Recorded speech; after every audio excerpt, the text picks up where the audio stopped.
ओम शांति। आज मैं आप सभी के समक्ष बाहर की दुनिया और अंदर की दुनिया किस प्रकार से इस पूरी सृष्टि पर अपना कारोबार कर रही है, उसमें हम सबका क्या योगदान है, कैसे हम पूरे ही सृष्टि को अपने संकल्पों से, अपने प्रभाव से, अपनी वाणी से और अपने संस्कारों से प्रभावित कर रहे हैं। जैसा कि हम सब ने इस दुनिया के बारे में तो बहुत विस्तार से जाना है। किसी ने कहा है कि जिसे वो देना चाहता है उसी को आजमाता है, जिसे वो देना चाहता है उसी को आजमाता है। खजाने रहमतों के वो कोई ना कोई बहाने लुटाता है। हाँ मेरे दोस्तों, वो बहाने कौन से हैं? थोड़ा सा हमें अपने लिए ज़रूर समय निकालना चाहिए, क्योंकि अभी तक जो हमने समय दिया वो सिर्फ औरों के लिए दिया, बहुतों के लिए दिया। और थोड़ा तो सोचिए, मैंने अपने लिए क्या दिया जो मेरे साथ जाने वाला है। जिस विशाल संसार को हम सभी रोज सुबह से लेकर रात्रि सोते तक देखते हैं, आज उसके बारे में तो हम सब ने बहुत जान लिया। टीवी के द्वारा, इंटरनेट के द्वारा, टेलीग्राम के द्वारा, टेली प्रिंटर के द्वारा, व्हाट्सएप के द्वारा, फेसबुक के द्वारा, ऐसे कई साधनों के द्वारा हम समझते हैं कि धरती से लेकर के आसमान तक का ज्ञान हम सब ने पा लिया। लेकिन जिस बड़े संसार में आकर के हमने इन सब चीज़ों को पाया, पर जो मानव जीवन की चाहत है, उस चाहत में कहीं ना कहीं तो अधूरापन है। क्योंकि हम जिस संसार में रह रहे हैं, जिस संसार में अपनी एक्टिविटी कर रहे हैं, वहाँ सब कुछ तो हमें मिल रहा है, लेकिन हमें भी तो इस संसार को कुछ देना है। हम क्यों भूल रहे हैं?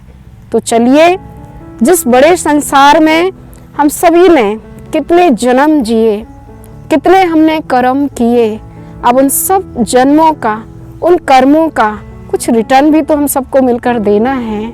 तो हम चलते हैं एक ऐसी आंतरिक जगत की ओर जिसका हम में से किसी को भी नहीं पता है। कहते ना, आप भी गोल, हम भी गोल, दुनिया भी गोल, सब कुछ गोल गोल। इस गोल में ही तो आंतरिक दुनिया समाई हुई है।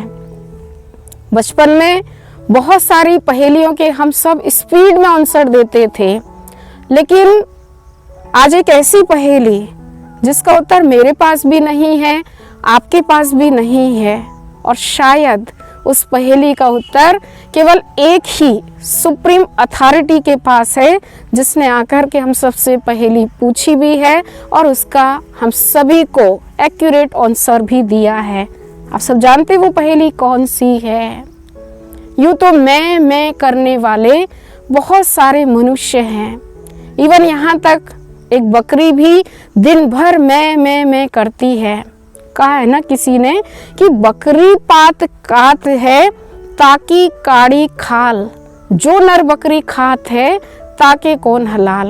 मीन्स एक बकरी भी शुद्ध शाकाहारी पत्ती खाती है और दिन भर मैं करती है, लेकिन एक दिन उस मैं करने वाली बकरी का भी अंत हो जाता है।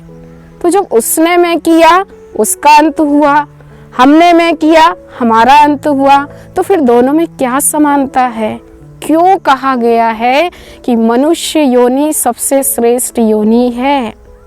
आज हमें ये समझने की बहुत ज़रूरत है। जीवन तो सभी जी रहे हैं, पर जीवन जीने की कला वो स्वयं हम सबको सुप्रीम फादर आकर के सिखला रहे हैं। और उन्होंने एक ही कला हम सबको सिखाई है कि सबके साथ साथ स्वयं को पहचानो, अपनी आंतरिक दुनिया को पहचानो। अगर हमने अपने जीवन में सिर्फ यू टर्न कर लिया, तो यू टर्न हमें किसी और से नहीं, लेकिन खुद ही खुद से मिलाएगा। और खुद कौन? हम खुदा के बच्चे, जिसको कहा जाता है हिंदू, मुस्लिम, सिख, ईसाई, आपस में हम सब भाई भाई। तो मैं कौन हूँ? इस पहेली का सुंदर सा उत्तर हम सबको उस ईश्वर ने दिया, उस खुदा ने दिया, उस मालिक ने दिया, उस रहबर ने दिया, उस गॉड फादर ने दिया कि तुम मैं करने वाली, तुम मेरे प्रिय बच्चे, आत्मा हो, मेरी संतान हो। सबसे तो बात कर ली है, अब थोड़ा टाइम निकाल करके हे मेरे प्रिय बच्चों मुझसे भी बात कर लो। अगर तुम मुझसे बात कर लेंगे तो सारी दुनिया की बातों से बच जाएंगे और इस दुनिया को हम बहुत खूबसूरत बनाएंगे। समय के इशारे को हम सभी ने पहचाना है। अब चलिए हम एक ऐसे परिवर्तन की ओर चलेंगे जो एक नई दुनिया के कार्य में हम सबका पूर्ण सहयोग उस परमात्मा को चाहिए। तो मैं बात कर रही हूँ अपनी आंतरिक शक्तियों की, जिन शक्तियों को अगर हम जागृत कर लें तो कुछ भी इस दुनिया में असंभव नहीं है। मेरे दोस्तों, आप सब अपनी आंतरिक शक्तियों को पहचानें, परमात्मा से स्नेह करें और अपने हर कार्य को पूरा करें। इन्हीं शब्दों के साथ आइए हम सभी मिलकर के ब्रह्मा कुमारीज के द्वारा जो हम सबको सर्वोत्तम शिक्षाएं दी जा रही हैं, हमारे युवा भाई बहनों को आने वाले स्वर्णिम भारत का होवनहार देवता बनाने का कार्य चल रहा है। आप भी अवश्य उन शिक्षाओं से जागृति लाएं और अपने जीवन को श्रेष्ठ बनाएं। इन्हीं शब्दों के साथ ओम शांति।